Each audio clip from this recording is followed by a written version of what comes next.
أعوذ بالله من الشيطان الرجيم. بسم الله الرحمن الرحيم. وإذ قال موسى لقومه يا قوم اذكروا نعمة الله عليكم إذ جعل فيكم أنبياء وجعلكم ملوكا وآتاكم ما لم يؤت أحدا من العالمين. يا قوم ادخلوا الأرض المقدسة التي كتب الله لكم ولا ترتدوا على أدباركم فتنقلبوا خاسرين.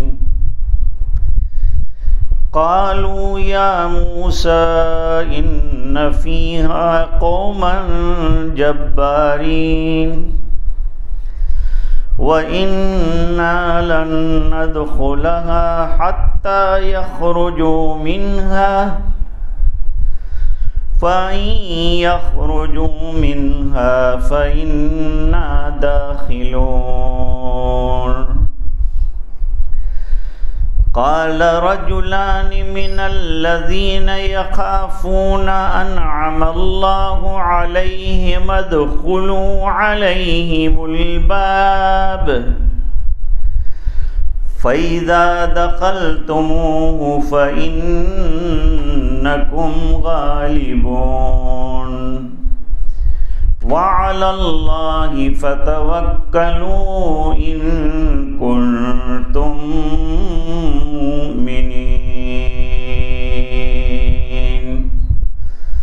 صدق اللہ العظیم.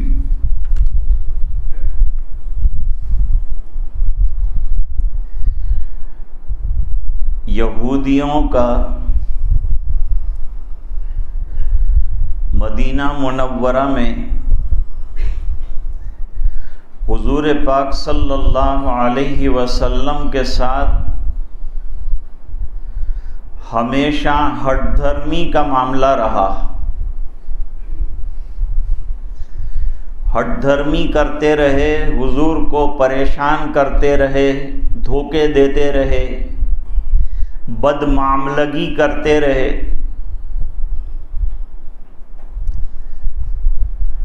اب حضور پاک صلی اللہ علیہ وسلم کو تسلی دی جا رہی ہے کہ اگر یہود نے جو مدینے میں ہے آپ کے ساتھ اگر بدمعاملگی کی ہے تو یہ کوئی نئی بات نہیں. وہ اپنے نبی اور رسول موسیٰ علیہ السلام کے ساتھ بھی یہ کر چکے ہیں. وہ کیا بدمعاملگی تھی اس کا آج ایک واقعہ جو ہے یہاں پر بیان کیا ہے.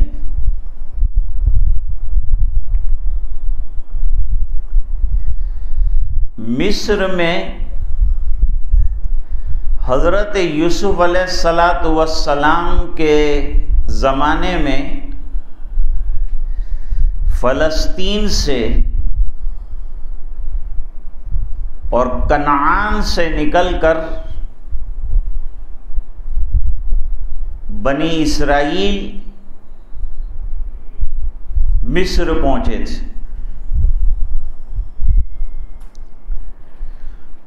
اور حضرت یوسف علیہ السلام کا دبدبا تھا، پھر ان کا انتقال ہو گیا. دھیرے دھیرے اور آہستہ آہستہ سلطنت قبطیوں کے پاس چلی گئی اور بنی اسرائیل کو غلام بنا دیا گیا.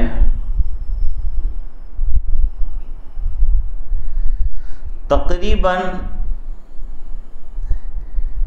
حضرت یوسف علیہ السلام کے بعد 400 سال کے بعد حضرت موسیٰ علیہ السلام آئے. اور بنی اسرائیل کو قبطیوں کی غلامی سے اللہ کے فضل سے نجات دلائی اور ان کو وادی سینا کے اندر لے گئے. لیکن وہاں یہ سوال کھڑا ہوا کہ ہم لوگ اس میدان میں کب تک رہیں گے؟ اب اس میدان سے ہم کو شہر میں لے جاؤ جو ہمارا اصلی مقام ہے. وہ اصلی مقام یعنی بیت المقدس جو تھا اس پر عمالقہ نے قبضہ کر لیا تھا. عمالقہ بڑے ڈیل ڈول کے اور قداور لوگ تھے. انہوں نے بڑی سختی سے حملہ کیا تھا اور اس حملے میں شکست ہوئی. بنی اسرائیل کو نکلنا پڑا اور قبضہ ہو گیا ان لوگوں کا، عمالقہ کا.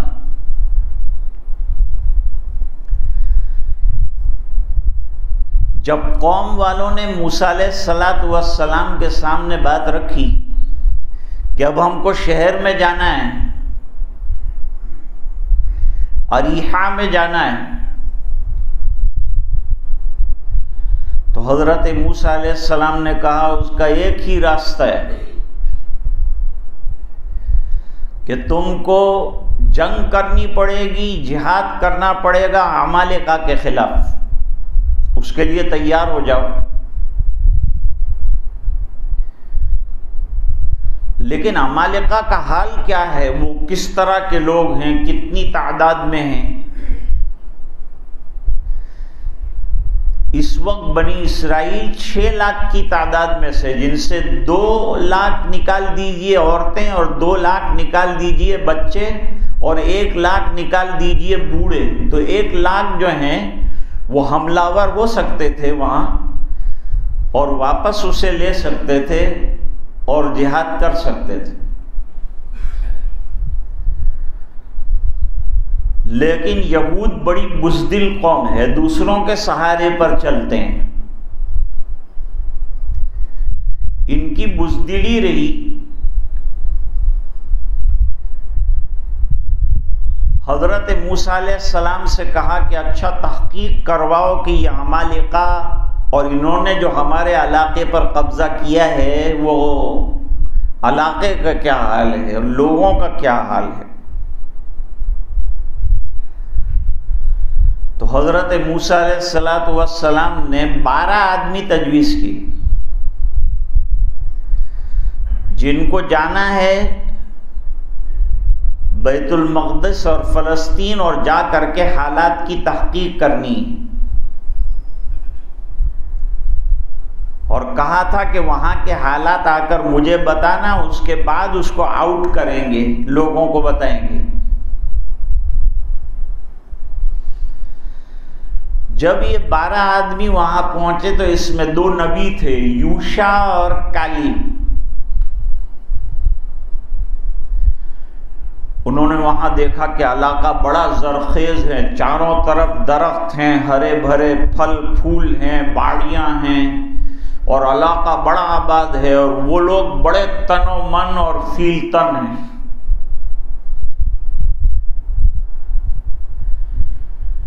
وہاں سے یہ پوری تحقیق کر کے یہ لوگ آئے.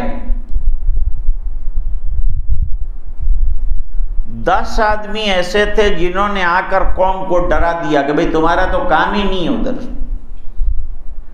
تم چھوٹے قد کے ہو، فیل تنے تمہاری گردنیں دبا دیں گے، ختم کر دیں، تم ان کا مقابلہ نہیں کر سکتے، وہ تو بڑے تن و من اور تگڑے لوگ ہیں، تمہارا صفایا کر دیں. تو بنی اسرائیل بہت گھبرا گئے کہ اچھا ایسے خطرناک لوگ ہیں، سب تو ہم نہیں لڑیں گے، ہم تو بالکل کمزور ایسے ویسے ہوں ان کے ساتھ لڑ سکتے ہیں، ہم کہاں لڑ سکتے ہیں ان کے ساتھ.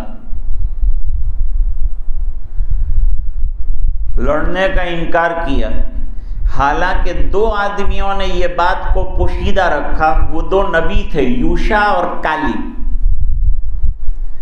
علیہم الصلاۃ والسلام۔ انہوں نے لوگوں کو سمجھایا کہ وہ خالی ڈیل ڈول کے آدمی معلوم ہوتے ہیں، ایک دھکا مارو گر جائیں گے اور تم تلوار لے کر پل پڑو گے تو ٹھکانے لگا دو گے۔ گھبراؤ مت، ہمت رکھو، لڑائیاں ہمتوں سے جیتی جاتی ہیں۔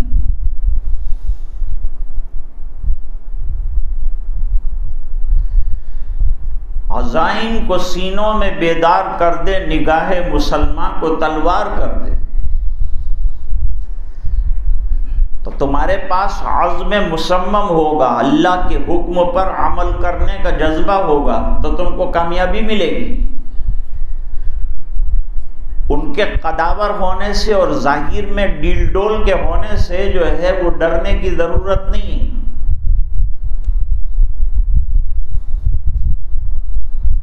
کسی زمانے میں راندیر کے اندر فساد ہوا، سورت میں ہوا، علاقوں میں ہوا، اب اللہ نے کرم کیا ہے، اب ایسی وباؤں میں مبتلا ہو گئے کہ فساد کو کیا سوچیں گے۔ تو یہ ہمارا پیکواڑ کا علاقہ ہے، وہاں چاروں طرف غیر مسلم رہتے ہیں، بیچ میں ایک مسلمانوں کا محلہ ہے۔ وہاں زیادہ آگ لگی، زیادہ بھڑکا معاملہ، تو وہاں ایک صاحب تھے، ان کے پاس جو ہے گن تھی، وہ پہنچ گیا وہاں، اور محلے والے بھی جو ہے چھتوں پر جمع تھے۔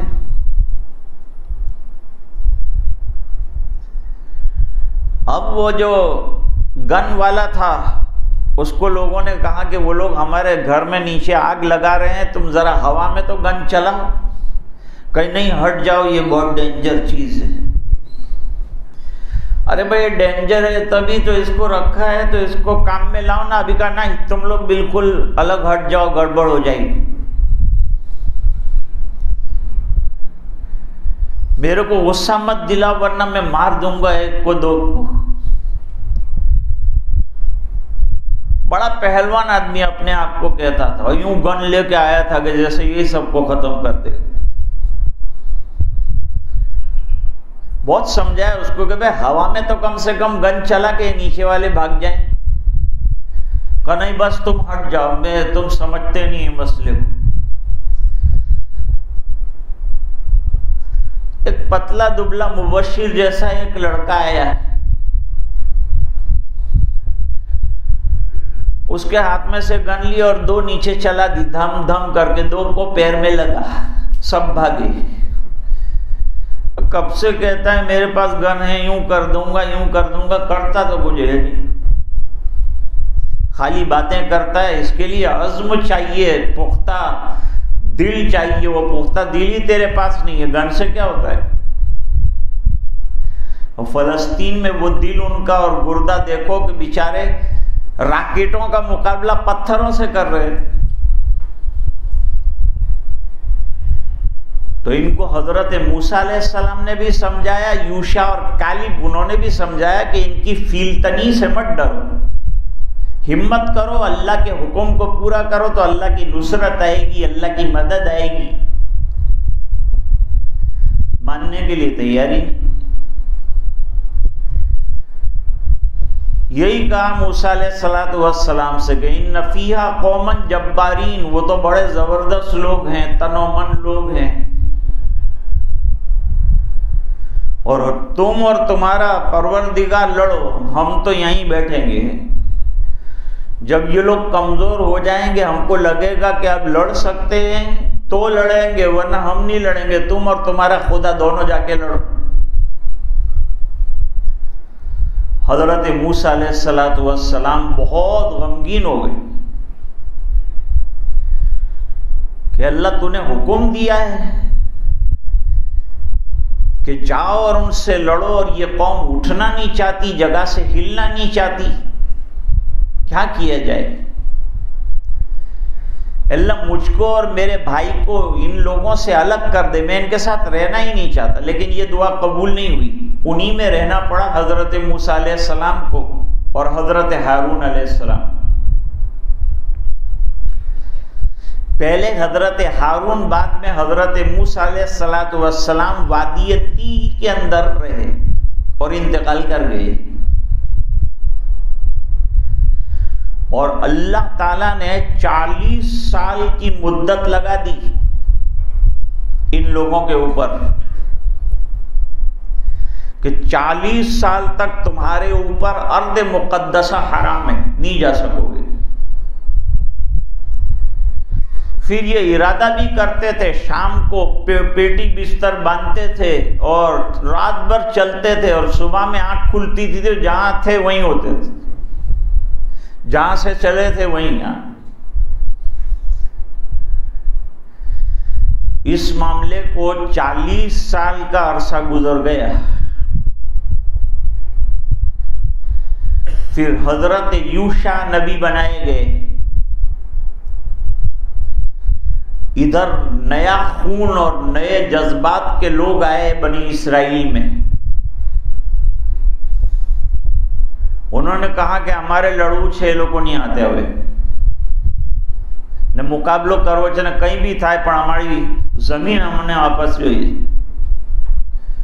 ہم کو ہماری زمین واپس چاہیے اور کسی بھی طرح سے چاہیے اور لڑیں گے ہم لوگ، لیکن ہمارے اوپر ایک بادشاہ طے کر دیا جائے جس کے ماتحت رہ کر ہم لوگ لڑیں. تو حضرت یوشع نے دعا کی. بادشاہ طے ہوا، طالوت نامی شخص، اور ان کے ماتحت جو ہے ایک فوج چلی جس کا تذکرہ اللہ تعالیٰ نے سورہ بقرہ میں فرمایا ہے. اور یہ وہاں پہنچے اور انہوں نے جا کر کے بیت المقدس کو دوبارہ فتح کیا اور وہاں قیام پذیر ہوئے اریحہ کے علاقے میں. بڑا شاداب اور انبیاء کرام کا مدفن ہونے کا شرف جو ہے اس علاقے کو حاصل رہا ہے. بڑے بزرگوں کے اور نبیوں کے مزارات ہیں وہاں. تو یہاں اللہ تعالی حضور پاک صلی اللہ علیہ وسلم کو حالات سنا رہے ہیں، تسلی دے رہے ہیں. اور وہ تسلی یہ ہے کہ اگرچہ یہود نے آپ کے ساتھ بدعہدی کی ہے، مت گھبرائیے، آپ کا کچھ بگاڑ نہیں سکیں گے. جب سے حضور مدینہ منورہ پہنچے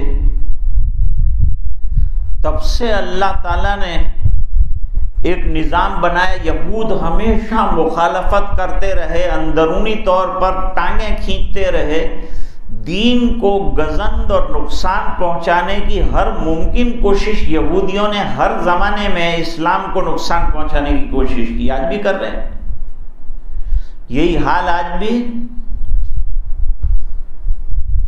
لَتَجِدَنَّ أَشَدَّ النَّاسِ عَدَاوَةً لِلَّذِينَ آمَنُوا الْيَهُودَ وَالَّذِينَ أَشْرَكُوا. مسلمانوں سے شدید عداوت اور شدید دشمنی اگر ہے تو 2 قوموں کو زیادہ ہے. اب تو ایسا نہیں ہے، اب تو سب قومیں یکساں ہو گئی ہیں، مسلمانوں کو مٹانے کے لیے اور ختم کرنے کی سازشوں میں شامل ہو گئی ہیں. لیکن قرآن کریم نے کہا کہ اس زمانے کے اعتبار سے سب سے پہلے مسلمانوں کے جانی دشمن یہود ہیں،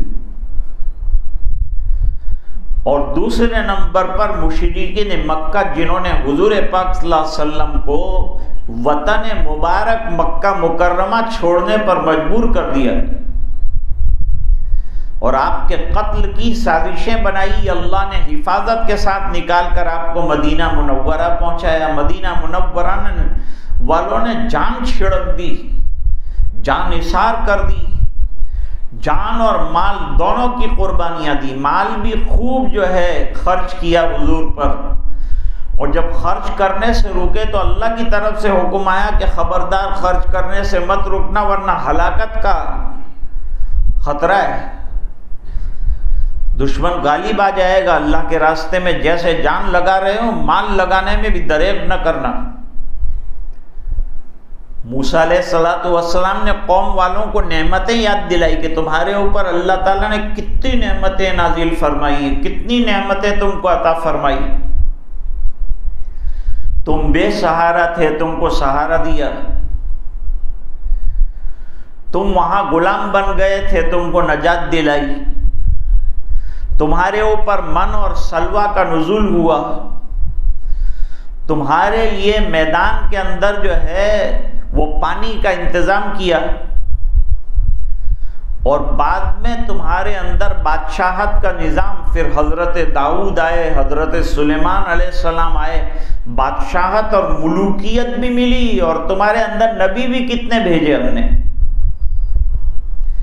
یہ سب نعمتیں یاد دلائی۔ اصل میں جب کوئی ہٹ دھرمی پر اتر آئے تو اس کو سمجھانے کے لیے اور اس کے ٹیڑھے پن کو ختم کرنے کے لیے اگر اس میں تھوڑی سی بھی انسانیت اور احساس ہے تو اس کو نعمتیں جو اس کو دی گئی ہیں اور جو انعامات سامنے والے نے کیے ہیں وہ یاد دلائے جائیں گے، ورنہ ویسے انعامات اللہ تعالیٰ یاد نہیں دلاتے۔ کتنے انعامات ہیں اللہ کے،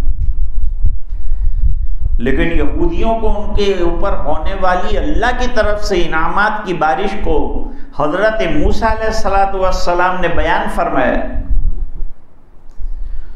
اور پھر یہ تمام کرنے کے بعد اصل بات پر آئے کہ جب اتنی نعمتیں اللہ نے تم کو دی ہے تو اللہ ہی حکم فرماتے ہیں کہ اب جہاد کرو، اللہ کے راستے میں نکلو، میدان کارزار میں ہمت دکھاؤ۔ اب ہمت دکھانے کا وقت آیا، تم پست ہمت اور بزدل ہو گئے ہو، یہ بزدلی کو ختم کرو اور ہمت کے ساتھ میدان میں آؤ۔ تو انہوں نے وہی بزدلی کو تھامے رکھا، نہیں نکلے۔ اس کا نتیجہ یہ ہوا کہ 40 سال کی سزا ایسی لگی کہ میدان تیس سے نکل نہیں سکے۔ اللہ تعالیٰ نے یہاں پورا واقعہ جو ہے اس کو بیان فرمایا اور حضور پاک صلی اللہ علیہ وسلم کو تسلی دی اور بتلایا کہ آپ نہ گھبرائیں، اگرچہ یہ سازشیں کرتے ہیں لیکن ان کی سازشوں پر ہم آپ کو مطلع کرتے رہیں گے اور وقتاً فوقتاً نشاندہی کرتے رہیں گے اور آپ کی نصرت کرتے رہیں گے اور آپ کی مدد کرتے رہیں گے۔ ان کی سازشوں کا پول کھولتے رہیں گے اور آپ کو بتاتے رہیں گے تاکہ اسلام کو یہ لوگ گزن نہ پہنچا سکیں۔ آج بھی سازشیں یہودیوں کی کھلتی جا رہی ہیں اور ہمارے سامنے آتی جا رہی ہیں، اور اتنا کرنے کے باوجود اور اتنی پوری دنیا ان کے ساتھ ہونے کے باوجود ایک چھوٹا سا اسپاٹ ہے بنی اسرائیلی علاقہ، لیکن انہوں نے ناک میں دم کر رکھا ہے۔ آج اگر مسلمانوں میں اتحاد آ جاتا، مسلمان حکمران 85 سے زیادہ ممالک ہیں، متحد ہو جائیں اور طے کر لیں کہ بھئی ان کے ساتھ مقابلہ کرنا ہے تو کیا جا سکتا ہے اور ان کو ختم کیا جا سکتا ہے اور ان کے ظلم اور تشدد کا جواب بھی دیا جا سکتا ہے، لیکن اللہ کو کیا منظور ہے اور اللہ کو کیا مقدر میں لکھا ہے اس کے مطابق ابھی معاملہ چل رہا ہے۔ آگے اللہ تعالیٰ خیر کے اور عافیت کے اور مسلمانوں کے ساتھ کامرانی اور کامیابی کے فیصلے فرمائے اور پریشانیوں کو اللہ تعالیٰ اپنے فضل سے دور فرمائے۔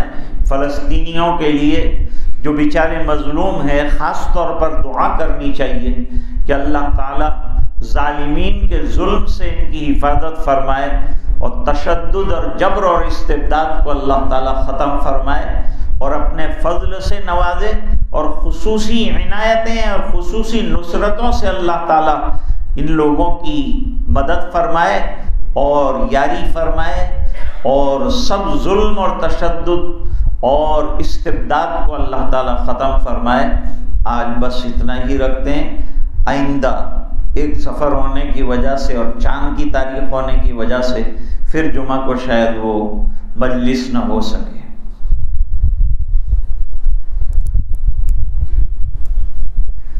بسم اللہ الرحمن الرحیم اللہم صلی علی سیدنا محمد وعلی آل سیدنا محمد وبارک وسلم ربنا آتنا فی الدنیا حسنہ وفی الآخرۃ حسنۃ وقنا عذاب النار وقنا عذاب القبر وقنا عذاب الحشر وقنا عذاب الفقر وقنا عذاب الدین واحشرنا یوم القیامۃ مع الابرار اللہم اشف علالنا واسقامنا اللہم اشف مرضانا ومرضى المسلمین وارحم موتانا وموتى المسلمین اللہم انا نعوذ بک من البرص والجذام وسیء الاسقام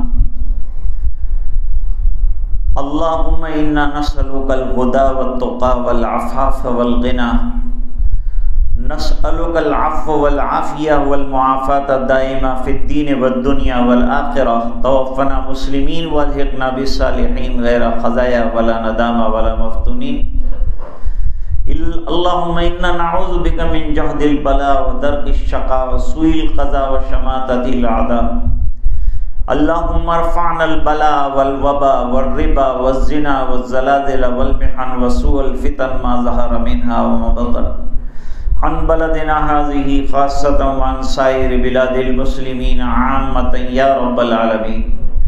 اے اللہ ہمارے گناہوں کو معاف فرما، کوتاہیوں سے درگزر فرما، اپنا فضل اور کرم شامل حال فرما، رحم کے کرم کے معاملے فرما۔ اے اللہ ایمان والوں کی نصرت فرما، مدد فرما۔ اے اللہ فلسطین کے حالات کو درست فرما۔ اے اللہ جنگوں کے حالات اچھے نہیں ہوتے، اے اللہ اس میں ویرانیاں دونوں طرف آتی ہیں، اے اللہ جنگ کے معاملے کو ختم فرما دے، پوری دنیا میں امن و امان عطا فرما دے، سازش کرنے والوں کی سازشیں اور اسکیموں کو فیل فرما دے، حق کا بول بالا فرما دے۔ اللہ یہ وبا اور یہ بلا سے ہماری اور پوری امت کی اور پوری انسانیت کی حفاظت فرما، اس وبا کو دور فرما، اپنی ناراضگی کو ختم فرما، اپنی رضائے دائمی حق تعالی شانہ عطا فرما۔ اے الہ العالمین جو بیمار ہیں ان کو شفا عطا فرما، جو پریشان ہیں ان کی پریشانیوں کو دور فرما، جو الجھنوں میں گرفتار ہیں ان کی الجھنوں کو دور فرما۔ بڑے بڑے علماء جا بحق ہوئے، اللہ ان تمام کی مغفرت فرما۔ حضرت مولانا شاہین جمالی صاحب بھی رحمت اللہ علیہ ہو گئے، اللہ ان کی بھی بھرپور مغفرت فرما، اعلیٰ علیین میں بہترین مقام عطا فرما۔ اے الہ العالمین ہم سب کو ایمان پر دائم اور قائم کرنا، اللہ ہمارے جان مال عزت آبرو اور ہمارے ایمان کی حفاظت فرما۔ اے الہ العالمین جو دنیا سے چلے گئے ایمان والے ان کی بھرپور مغفرت فرما، جمیع قبرستان والوں کی مغفرت فرما۔ اے اللہ امت کے ایک ایک فرد کی مغفرت فرما، اے اللہ پورے مجمع کی مغفرت فرما، جہاں جہاں لوگ سن رہے ہیں اللہ ان کی مغفرت فرما، امت کے ایک ایک فرد کی مغفرت فرما۔ یہ دعائیں اپنے فضل و کرم سے قبول فرما برحمتک۔ مشق کے لیے اور دل کی دنیا کو گرمانے کے لیے ہوتا ہے، اور روزانہ پابندی کے ساتھ اس کو کرنا ہے۔ جن کو جو جو وظائف جس جس طرح سے بتائے گئے ہیں اس طرح سے ان وظائف کو پڑھنا ہے۔ اللہ مجھے بھی توفیق دے، اور جتنے منسلکین ہیں اور سالکین ہیں اور جو مشائخ سے بیعت ہیں، اللہ تعالیٰ ان تمام کو استقامت اور ذکر کی توفیق عطا فرمائے۔ جتنے سلسلے ہیں تمام کے اندر اذکار ہیں، کسی کے یہاں پوشیدہ طور پر ہے، کسی کے یہاں جلی طور پر ہے۔ ہمارے یہاں جو اصل نقشبندیہ میں ذکر سری ہے، لیکن ذکر جہری بھی ہمارے حضرت نے اجازت دی، ہر حضرت کو حضرت شیخ الشیخ نے اجازت دی تھی کہ آپ کروا سکتے ہیں لا الہ الا اللہ کا ذکر۔ تو ہم ایک تسبیح کا ذکر جو ہے اس وجہ سے کرتے ہیں، کیونکہ ہم دوسرے سلسلوں میں بھی ہیں، اس لیے ان سلسلوں میں سے ہم نے جہری ذکر چشتیہ کا لیا ہے۔ یہ جو میں آپ کو ذکر کراتا ہوں اصل میں یہ تو آپ خود ذکر کرتے ہیں، میں تو صرف ایک مرتبہ تلقین کر دیتا ہوں، پھر آپ حضرات ذکر کرتے رہتے ہیں، اس لیے اس میں کوئی حرج کی بات نہیں۔